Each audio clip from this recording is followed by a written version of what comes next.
right, are we live? Hey, we're gonna do some 2024 updates on martial powers and color mana spell point variant rules today. Give me a second here to check my signals, see if I'm up and running. I'm gonna post my social media, do my origin story here real quick. Signals, see if I'm up and running. Volume sounds pretty good, and then we'll get things kicking here. So, give me a hot second to do social media updates, and then we'll bounce into action here. So in the meantime, allow me to regale you with my origin story. If you're already familiar with this, you all are welcome to skip ahead like maybe a minute and a half, and then we'll be diving into the content for today. But for those of you that are new to the stream, hey, my name is Phil Gurney. I create role-playing games, I illustrate them, I publish online. I've been a DM since 1987. I've been a Magic the Gathering enthusiast since 1994. I've been creating D&D content on the DMsGuild since 2017. And I am the creator of the Color Mana Spell Point variant rules that replaces the Schools of Magic and spell slots of Dungeons & Dragons with the color magic paradigm and a color mana system that you can see. Let's see if we zoom in here. The color mana spell point variant rules. That's the bundle that I created. It's 6 books at this point, and we are going to be going through the process of updating all of them for 2024 mechanics. And we're now on episode 150 of the martial powers system that we've been developing to complement the color mana spell point variant rules. It is a what's the word? So spellcasters have a pool of points that they spend to cast spells, but martials don't have the equivalent. The traditional the classic disparage between martials and casters is that martials are static. They don't change from a daily. The only time you get any increase or improvement with the characters in the martial place is basically when you gain a level.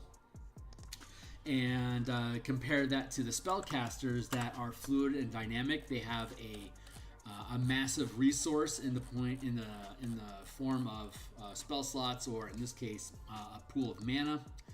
And they have a selection of hundreds of spells to choose from to be able to make their character usefulness to the team and an expression unique from other casters. So that is called the caster martial divide. And so one of the major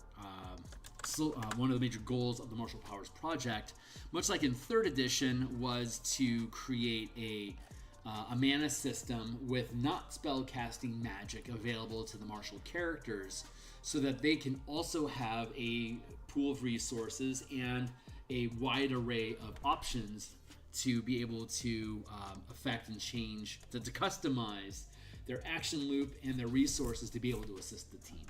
So that's what we're going to be exploring here. If you're checking this out from social media, this here is the depiction of multicasting. It is 2 Big B fists being concentrated on at the same time. I believe Big B's is a 5th level spell. So if you're going to concentrate on both of them, that means you're going to basically have 10 mana tapped while you sustain 2 of them, which you can do at 19th level.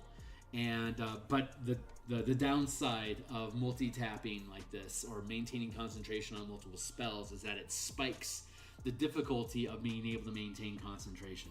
So this would have the DC would be 10 plus the number, the total amount of mana that's tapped. So if you have 2 Big B fists active at the same time, that's 10. That's a DC of 20. So if you take damage, it's going to be a minimum of 20. Or half the damage, whichever is greater.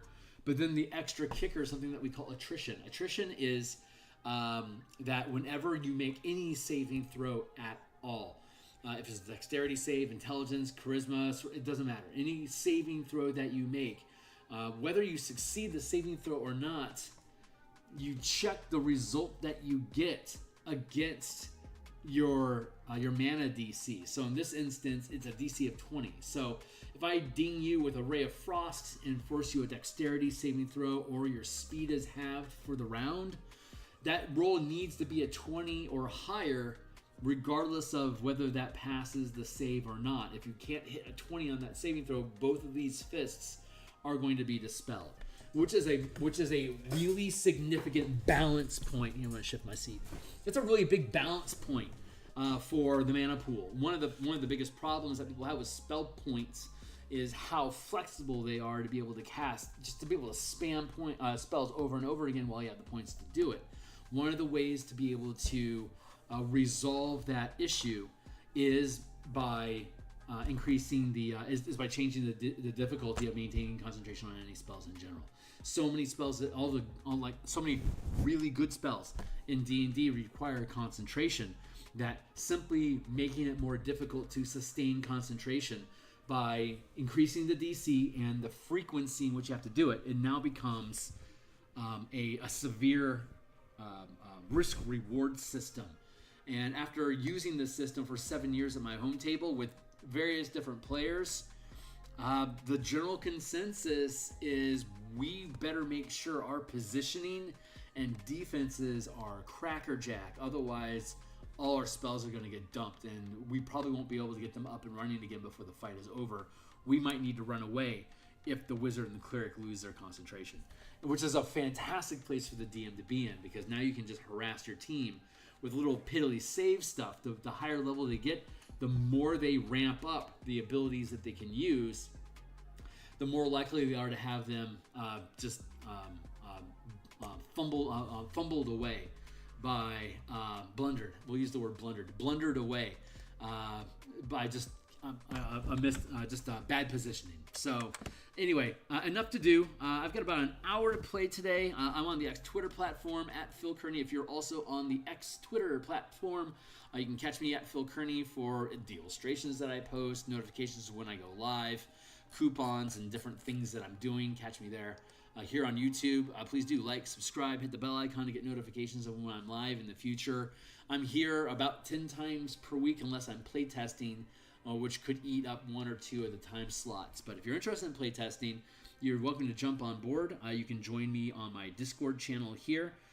People that are paying members of my Patreon gain preferential seat. Like if there's a seat available, I'll give it to a Patreon member before I give it to a casual.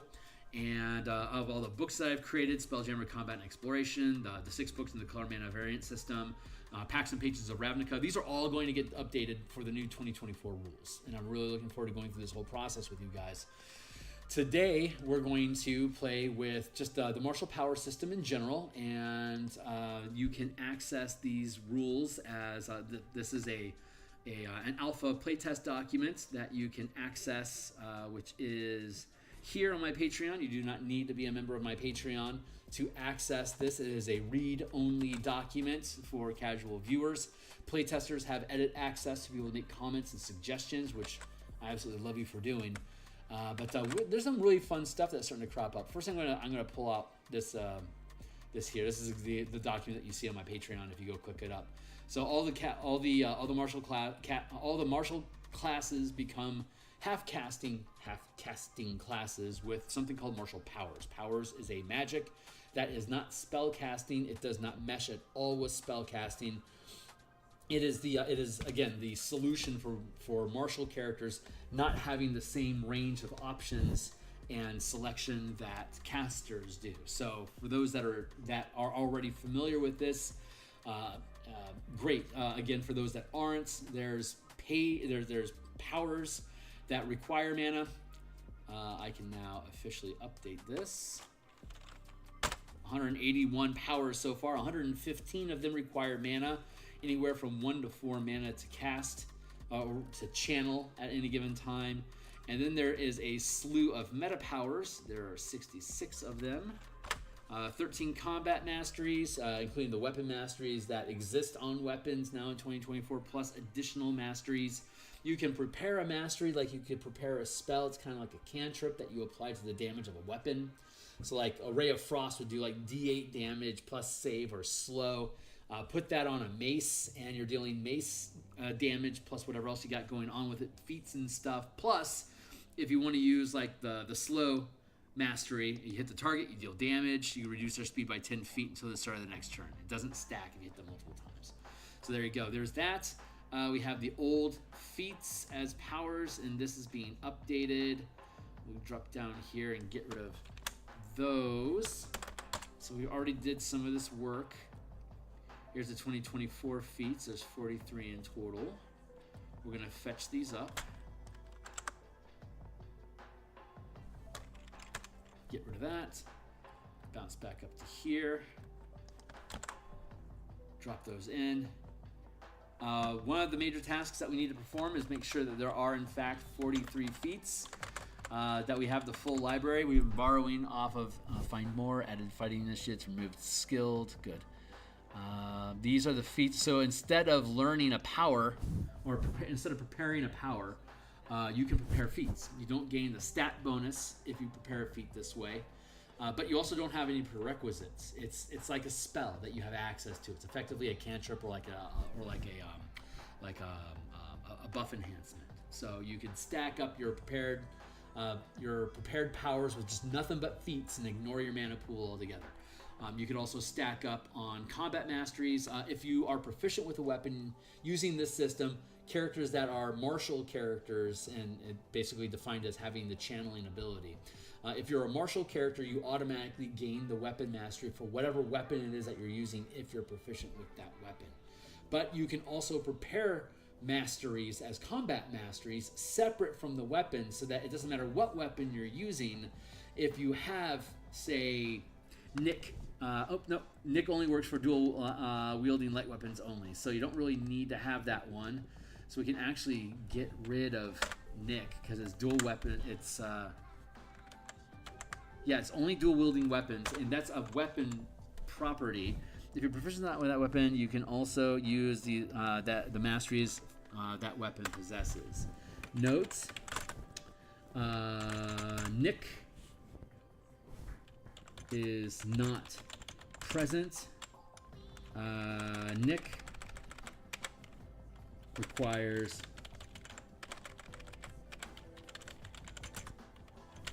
dual. Requires a light weapon to use, which you automatically. Hold on. That's actually my first thing that we need to do here. Let's go look at our weapons and verify that every light weapon has the Nick property. If that is true, then we can go ahead and remove Nick. If it's not true, Nick as a combat mastery has relevance, but only applies to dual wielding light weapons. So let's go look for social interaction, conditions, damage, heal, conditions, proficiency. I guess we gotta go back up to the front of the book. Spells, the multiverse, stat blocks, equipment. Here we go. Weapons.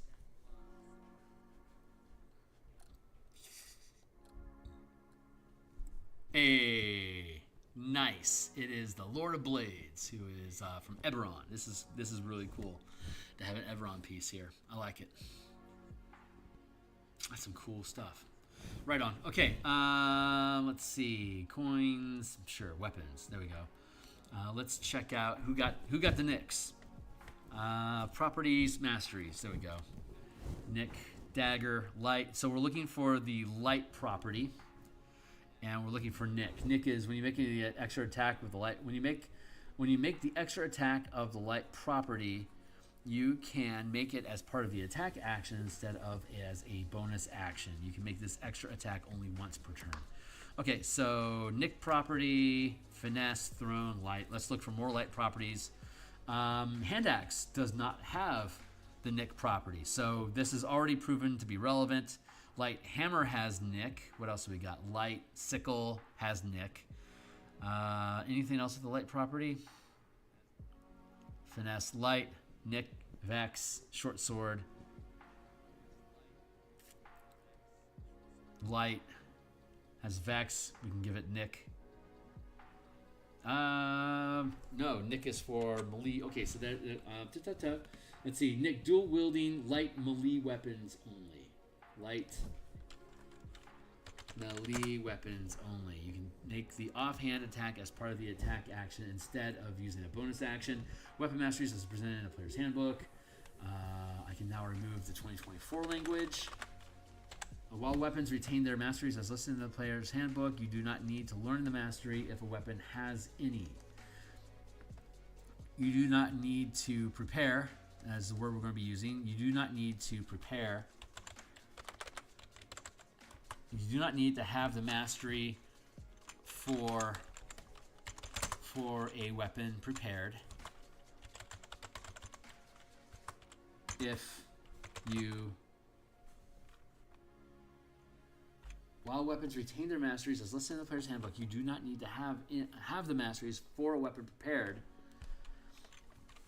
if you are proficient with that weapon. While weapons retain their masteries as listed in the player's handbook, characters, here we go, characters with the channeling class feature don't need to have characters with the channeling class feature can use, thank you Timely Timer, can use the weapon mastery listed for a weapon if you are proficient with it. While weapons retain their masteries. Okay, so let's read the whole thing through. Combat masteries are 0 mana strike effects that include all weapon masteries and additional combat masteries. You can choose any number of combat masteries as part of your prepared power list. When you prepare a combat mastery, you can apply the effects to any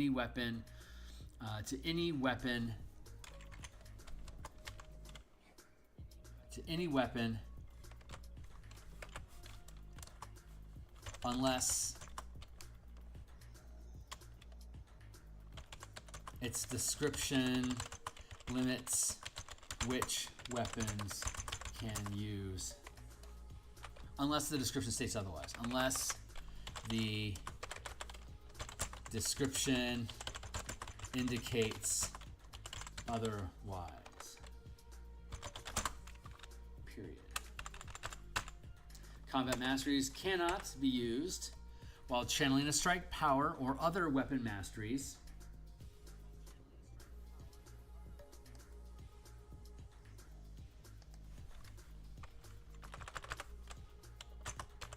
Or when using a different combat masteries only. Oh, there we go.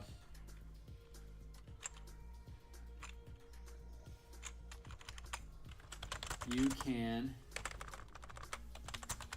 use one combat mastery when you can use one combat mastery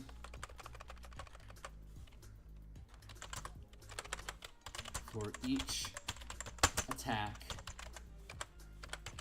unless a power or you can only use one combat mastery with each. You can only use one combat mastery at a time. And combat masteries cannot be used while channeling a strike power unless, there you go, unless a feature specifies otherwise. Such as the paladin strike feature or the paladin strike feature or the martial strike power. There you go. You can prepare masteries from the from the below list. From the list below. No, that's probably English. I'm gonna hire an editor. Don't worry. Vex blah blah blah blah blah blah. Okay, great. Weapon masteries is presented in the player's handbook. While weapons retain their masteries as listed in the player's handbook.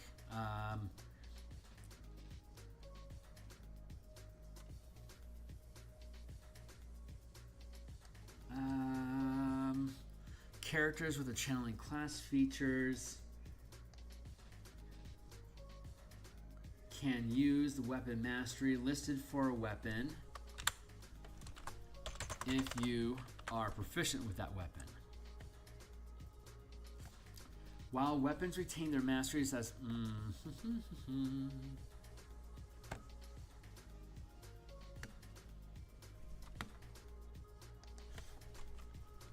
let's see. Let's do it like this. Combat masteries are 0 mana effects that includes all weapon masteries and additional combat masteries.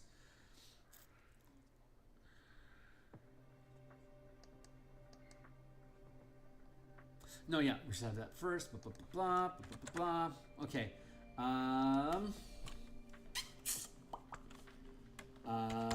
If a character with the channeling class feature is proficient with a weapon, you can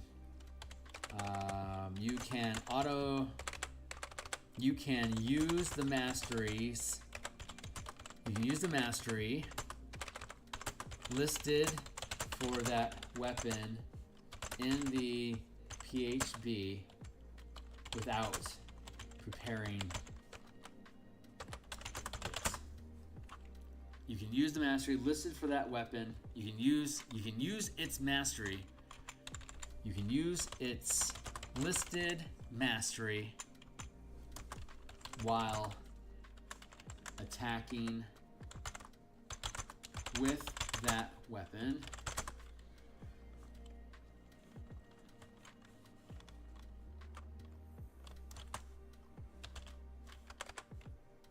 without preparing it.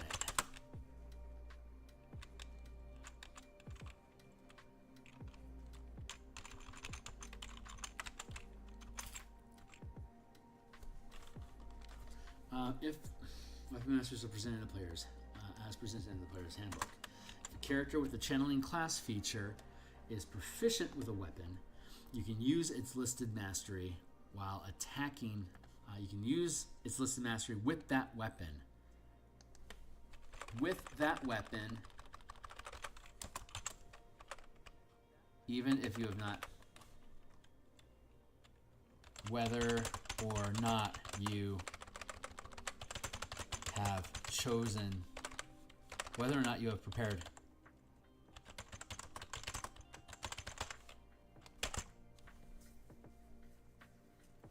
I think that cleans it up. Feats as powers. So let's go in and check again. Every weapon should just have, yeah, every weapon has just one mastery. Look, weapon illustrations. It's like all the other weapon illustrations, except these are in color. Same as it ever was. Okay, so now let's go to feats instead. Let's make sure all the feats that we think exists, so that our list of feats is complete. Chapter 5 feats. Get out of here. Feats, parts of a feat list.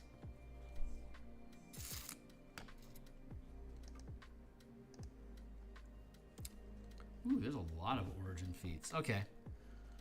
Let's see if we have all of them. Gotta catch them all, right?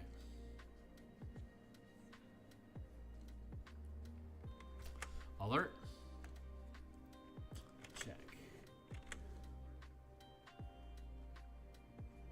What does Crafter do? Healer. Got it. Lucky, not so much. Magic Initiative, no. Musician equals partial, maybe. Savage Attacker. Tavern Brawler. And Tough. Tough should be in there.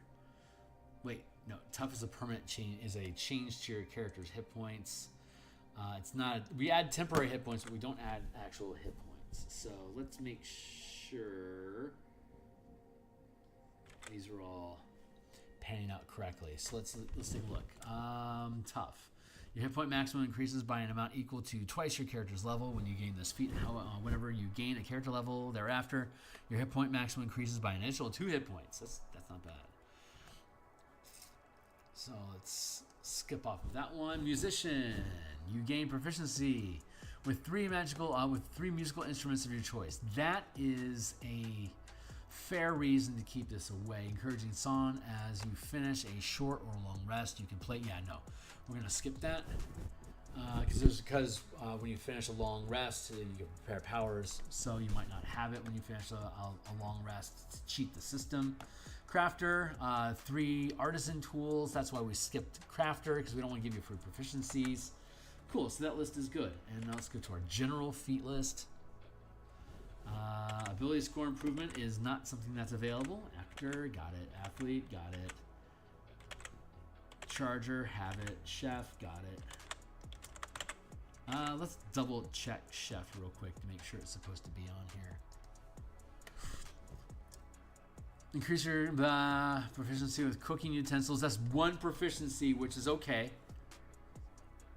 Replenishing meal as part of a short rest. You can cook special food if you have ingredients and cooking utensils on hand. You can prepare enough food of this. You can prepare enough of this food for a number of creatures equal to 4 plus your proficiency bonus.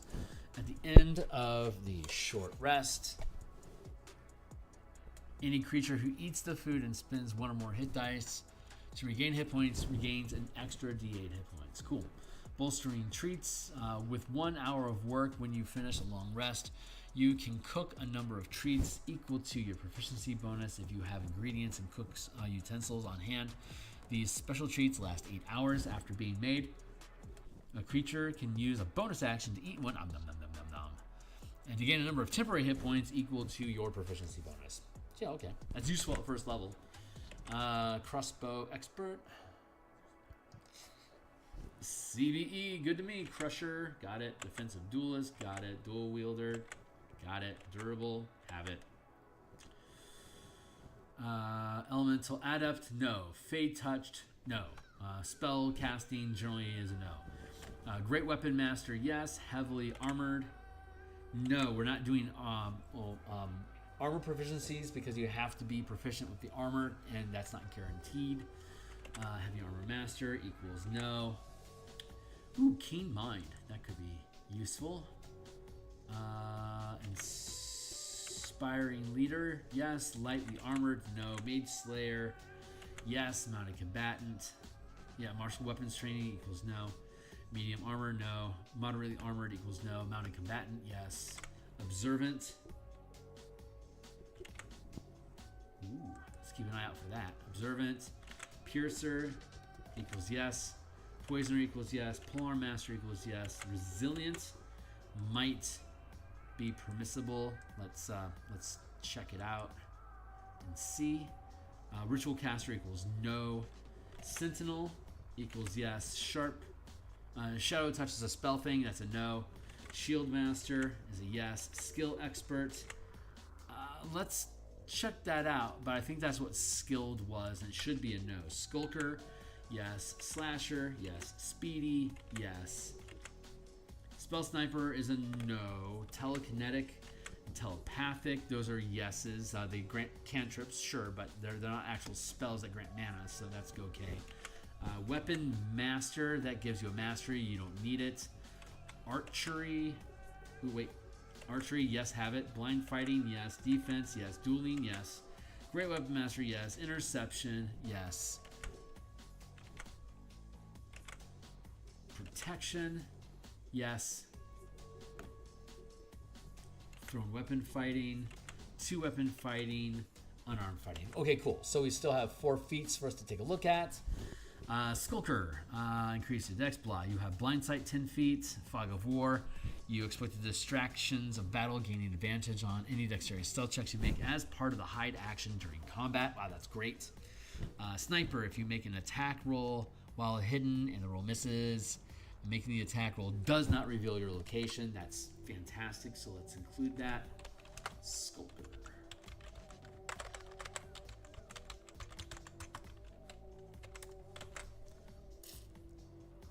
What else? Resilient. You gain saving throw proficiency, generally not. You generally don't grant proficiencies with skills, with feats, with the free feats. Piercer, no. Protection. Piercer. Observant. Observant, that's the one. And then, oh, right. Piercer, protection, observant. Choose one of the skills, insight, investigation, perception. If you lack proficiency with the chosen skill, you gain proficiency, and if you already have it, you gain expertise in it. You can take the search action as a bonus action. Quick search. But we're going to say no. But quick search actually touches on a feature that I'm interested in.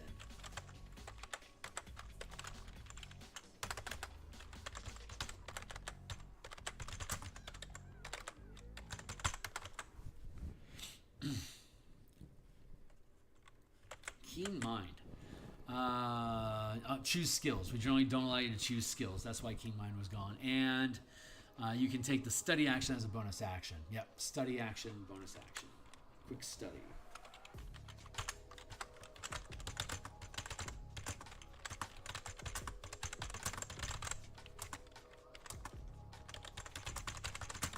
That's what I want to do. I want to make those exploits.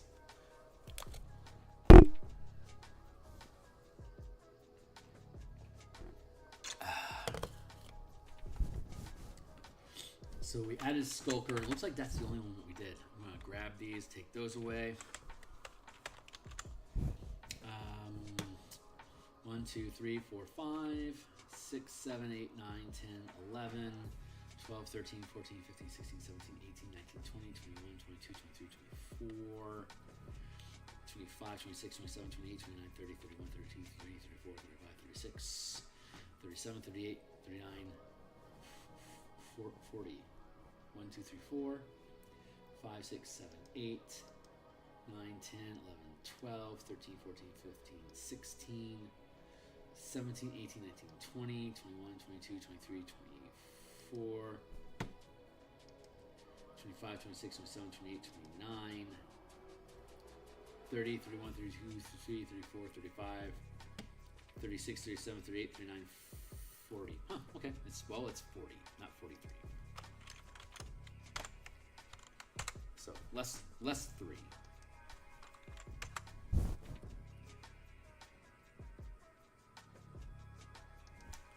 $63 meta powers for a total of 178. There you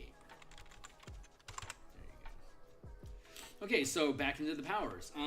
Let's look and see here what we're looking at. Breath of Life, Swift tools.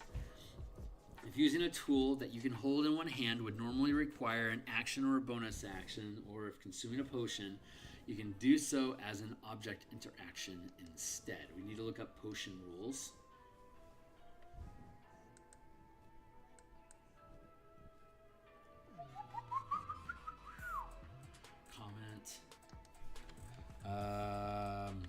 Potion rule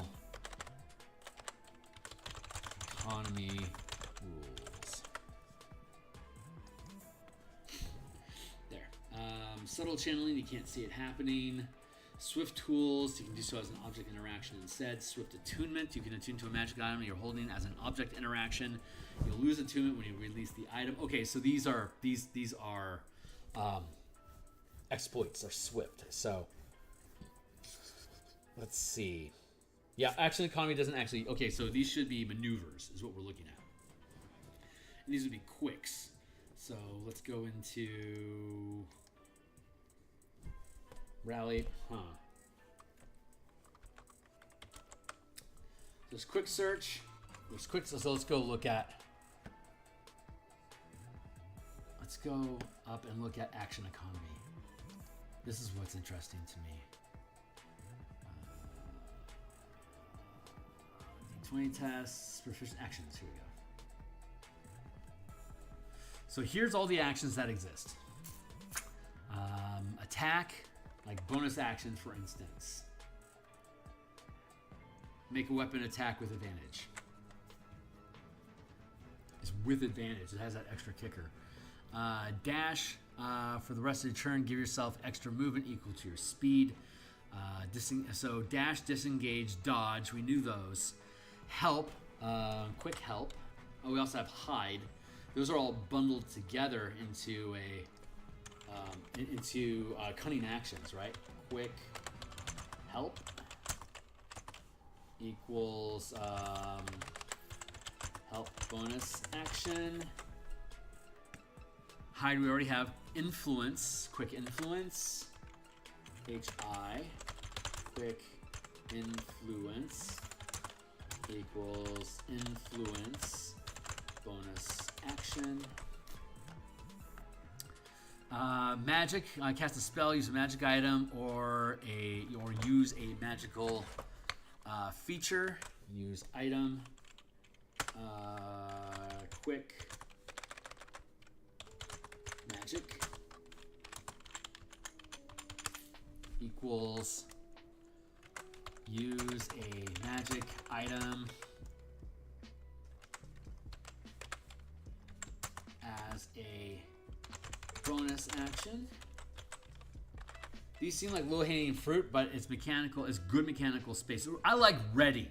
Prepare to take an action in response to a trigger you define. I love that. Quick ready. Quick ready equals ready and action.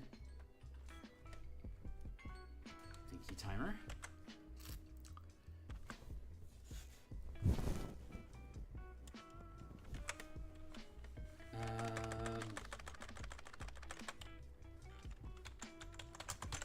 Action as a bonus.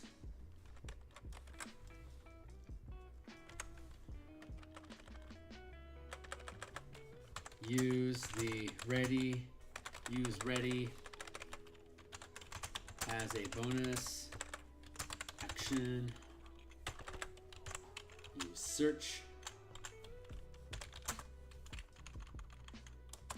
as a bonus action. Use study as a bonus action. Use a magic item as a bonus action. Use influence.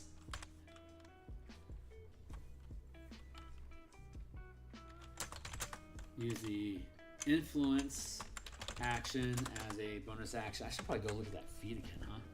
Search, study, and then utilize. Use a non-magical item. Quick utilize. We already have utilize as a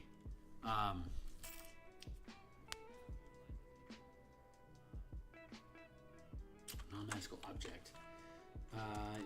Equals use a non-magical. Now we can just make that exploit. Swift tools.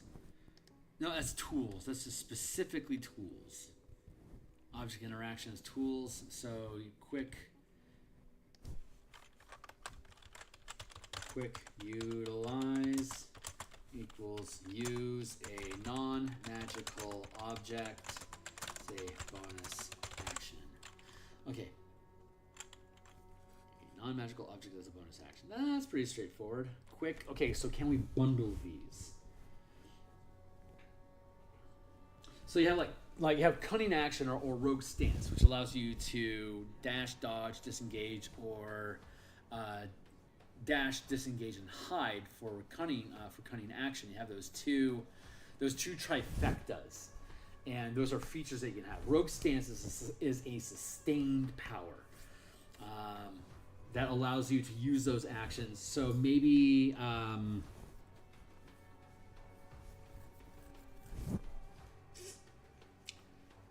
Let's see. There's influence and study. So let's see if we can block these. Let's go with inquisitive, which would be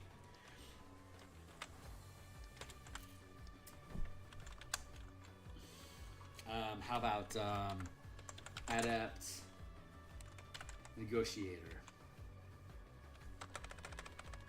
No, let's go with influencer.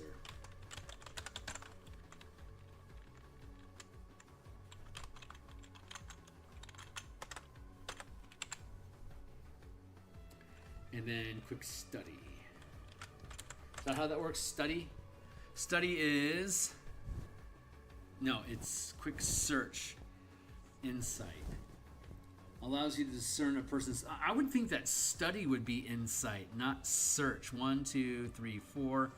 1, 2, 3, 4. Okay, I can see why they didn't do that. There's 5 on it already. Okay, quick search.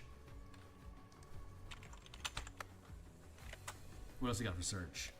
Medicine, perception, survival.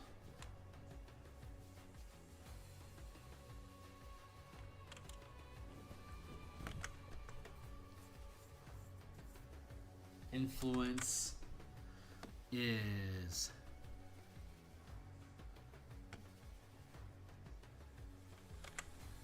we'll call it, let's call it influential. And we'll make a feat out. We'll make a sustained power out of it. Influential.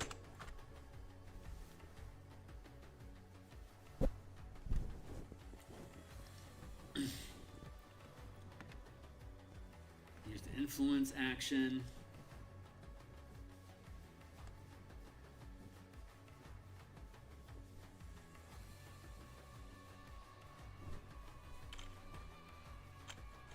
You study with the insight.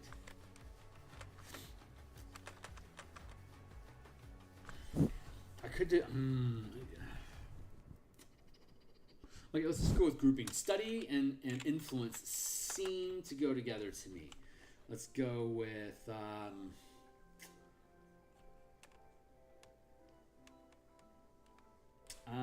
let's see. I feel like quick help and quick ready can pair. The cool thing about ready is that as a maneuver, you can use it as an action or as a bonus action. That's what this is. This is what this is allowing you to do. So you would be able to, like, if you have opportunist, where you have two reactions, like you're sustaining the power to have more than one reaction.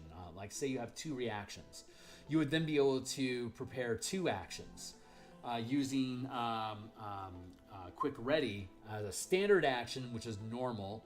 You'd be able to ready 1 reaction with 1 particular action, and then you could also quick ready as a bonus action a separate action during your reaction. So this is going to allow you to double down on using your reactions. It's going to cost you mana to do it, but you could do it. So that makes me think, since opportunist is already a sustained effect, this is making me feel like these should just be maneuvers because they're manipulating bonus actions. That makes sense to me. So let's see what other cool groupings we have. There's utilize, and then there's magic. Those both make sense to me to group together. And a lot of these things already exist inside of subclasses.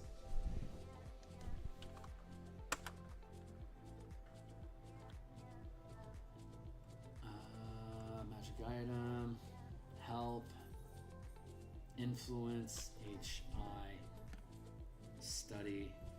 Let's grab that again.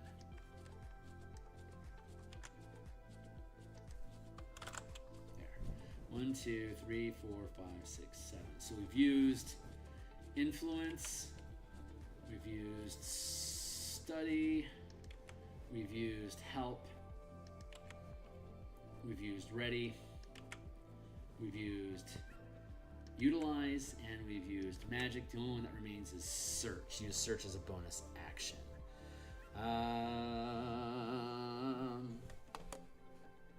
But I know we have Trap Springer. So let's go down here to our sustained effects and let's take a look at Trap Springer. It's our first rank power. Yes, I say it, Springer. Trap Springer. While this power is sustained, gain advantage on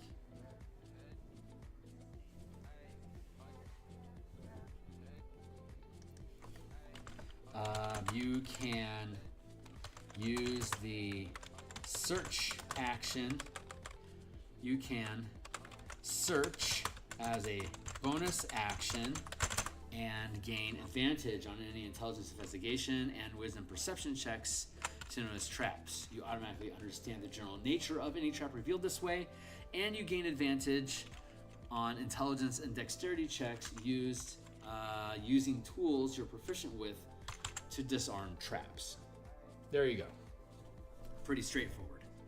That resolves the search bonus action, which was our immediate concern, but now we could also potentially group things a little differently as well. So let's go back up to our list. We now have used quick. I'm thinking of other clever ways to implement this. So we have influential, we have helpful, and we have let's see, instrumentalist.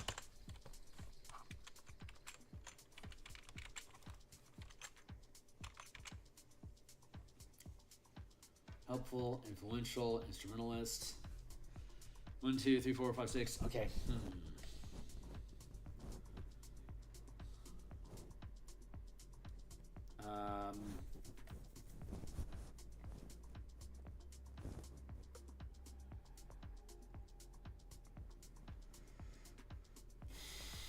Let's see.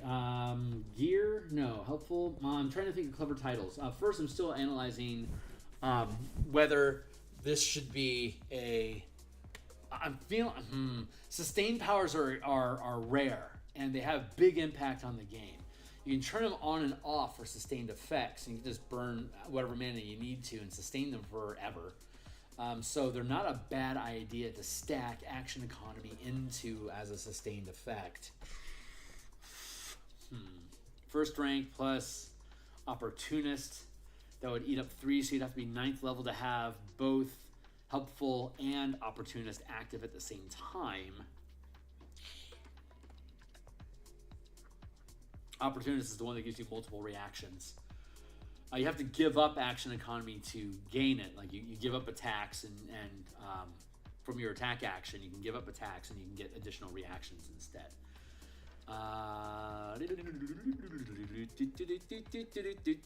Influential. Use the influence action as a bonus action. Quick study, quick influence, study and search also makes sense together. That would be inquisitive. I like that.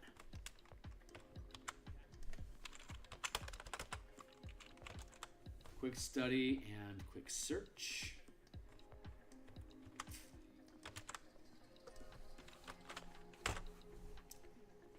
Like this would be like instrumentalist.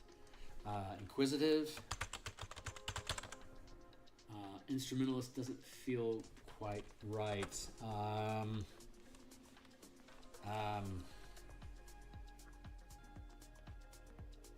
Gear, equipment.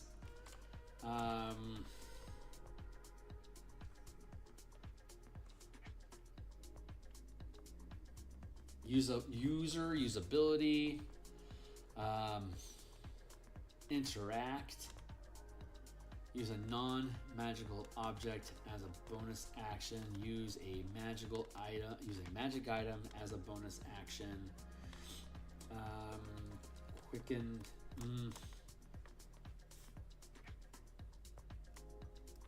We have swift tools, and then we have oh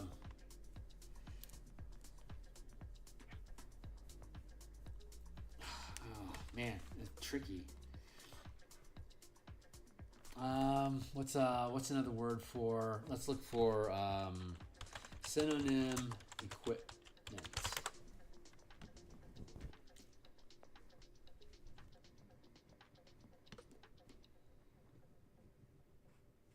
Oh, how about swift utility? That could work. Quick utility.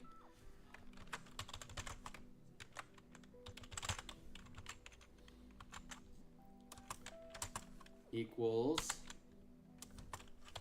You can use a bonus action to take. You can use a bonus action to use. You can use a magic item, a magic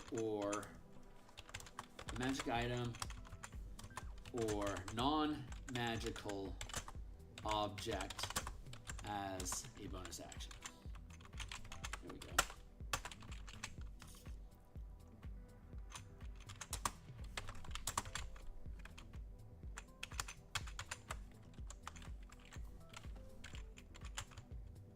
And then period.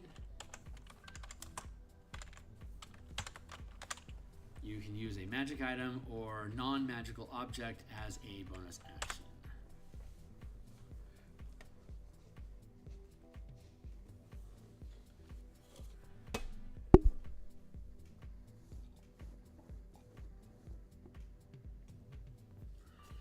Okay, how does that break? You have to have a magic item.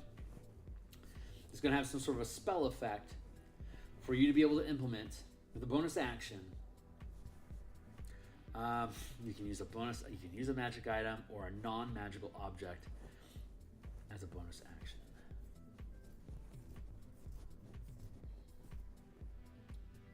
It'll allow you to use it as an action as well, so you can double dip. Are we okay with double dipping?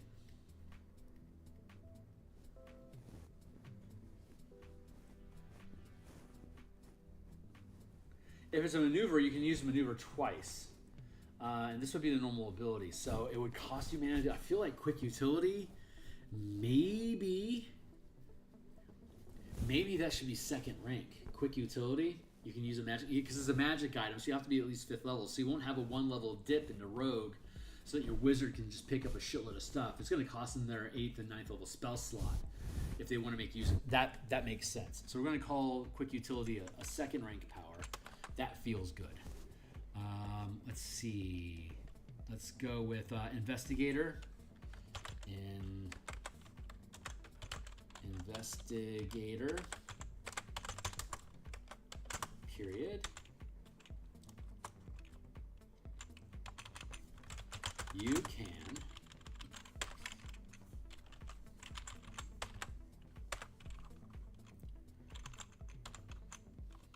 You can use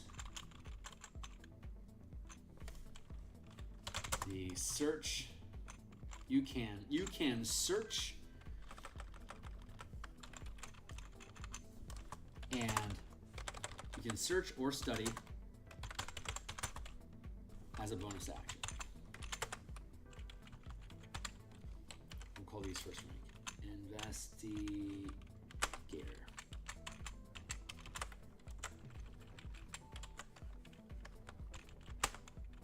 Helpful. HI.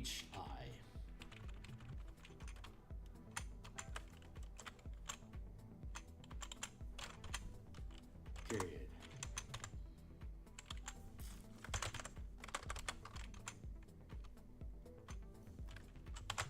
You can use the help. You can help and ready.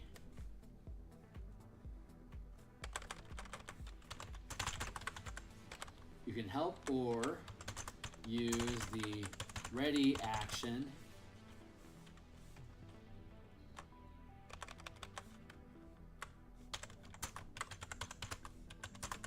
as a bonus action, or use ready as a bonus action, period.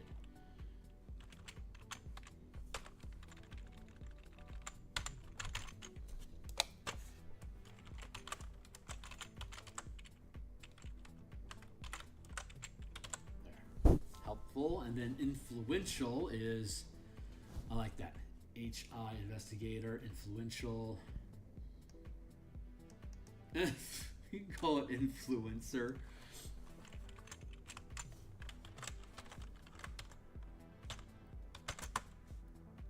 Quick.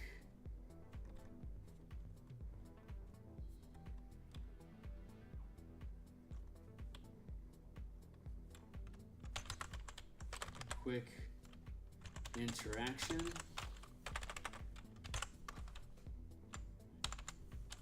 Period. You can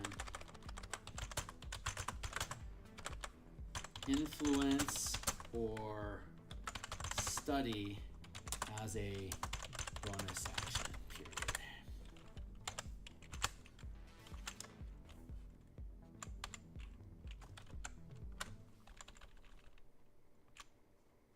Yeah, that one's good.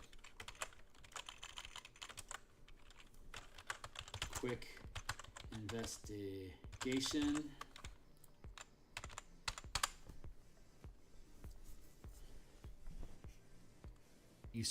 You can search or study as a bonus action. Helpful. You can help or use ready as a bonus action.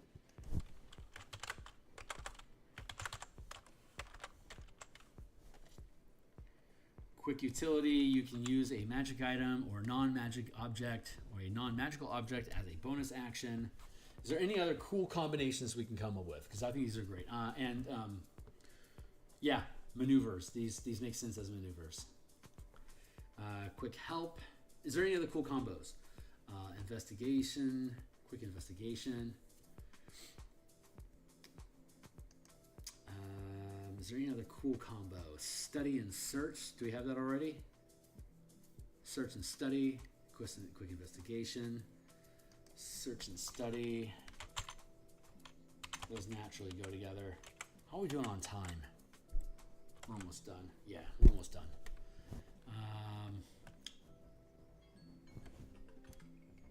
All right, that's oof. Yeah, 4 o'clock is it's time here in Seattle. Help action. Is there something else? No, I think those are the most intuitive ways to combine these things. So, and these would be maneuvers.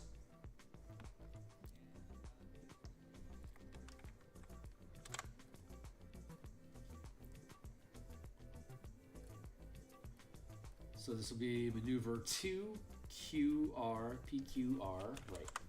Quick utility, that takes that to 7.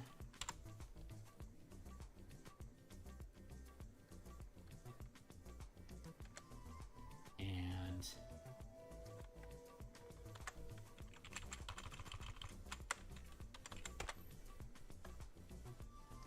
hold on, let's drop these PQR. A, B, C, D, E, F, G, H.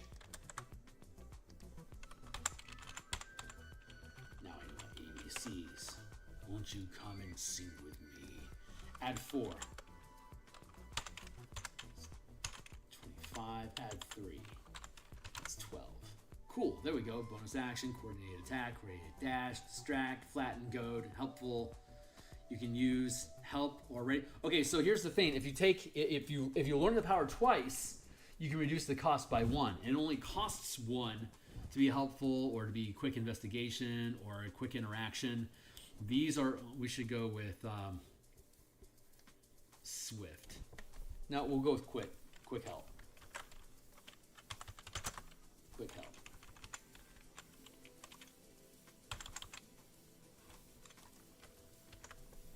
Then quick utility. There we go.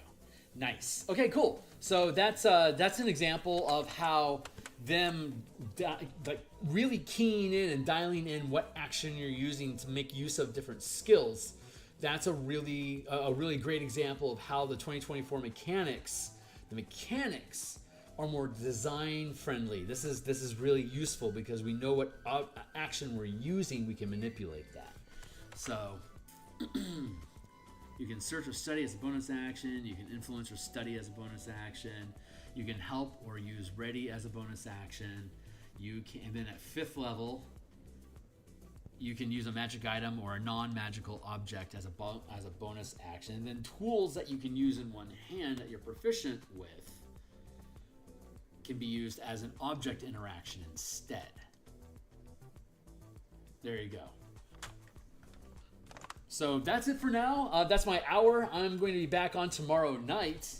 I'll be back tomorrow morning to do more Eberron adventure art. I'll be on tomorrow afternoon to do some sort of game with Fred Wheeler and Wally DM. We'll see what game we got going on. I'm not sure which. And then later on tomorrow night, we'll be back continuing design work for 2024 with the Martial Power System. I really like the mechanics for 2024. And again, I want to emphasize that's from a designer's perspective.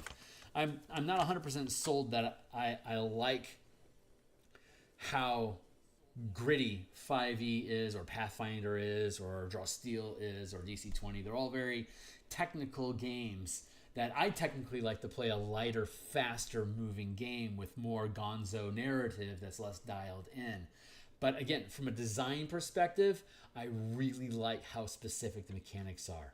And of course, if I'm going to do Magic the Gathering and color mana systems for Dungeons and Dragons, I should be using 2024. So when I play test, I run raw with these variant rules. But otherwise, I run D&D 5e as it's supposed to be.